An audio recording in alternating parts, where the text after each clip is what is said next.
রাঙামাটির বাঘাইছড়ি উপজেলার সাজেকে ট্রাক উল্টে নিহতের সংখ্যা বেড়ে দাঁড়িয়েছে ৯ জনে। খাগড়াছড়ি সদর হাসপাতালে ভর্তি ৬ জনের মধ্যে একজনের অবস্থা আশঙ্কাজনক। হতাহতরা সবাই সড়ক নির্মাণ শ্রমিক।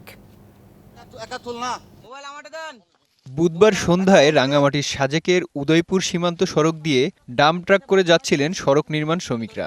৯০ ডিগ্রি এলাকায় চালক নিয়ন্ত্রণ হারালে খাদে পড়ে যায় ট্রাকটি। ঘটনাস্থলে প্রাণ হারান ৫ জন। সাজেক থেকে আসার পথে আহত রোগীদেরকে পাইছি, আসার পথে আমি নিয়ে আসি খাগড়াছড়ি মেডিকেলে। ওই জায়গা থেকে আমরা ইসিবি গাড়ি চালাই, ওখান থেকে আমাদেরকে খবর দিয়েছে আর আসি আমরা উপস্থিত ক্ষেত্রে উদ্ধার করে নিয়ে আসলাম। সাজেক সড়কের 90 ডিগ্রি সড়কের মোড়ে ট্রাক নিয়ন্ত্রণ হারিয়ে ওই যে পাহাড়ের নিচে পড়ে। ঘটনাস্থল থেকে আমি 9 জনকে উদ্ধার করে হাসপাতালে নিয়ে আসছি। এখন ডাক্তারের ট্রিটমেন্ট চলতেছে।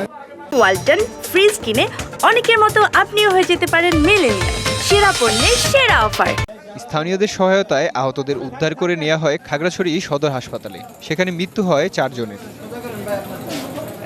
আহতদের মধ্যে একজনের অবস্থা আশঙ্কাজনক বলে জানিয়েছেন চিকিৎসকরা।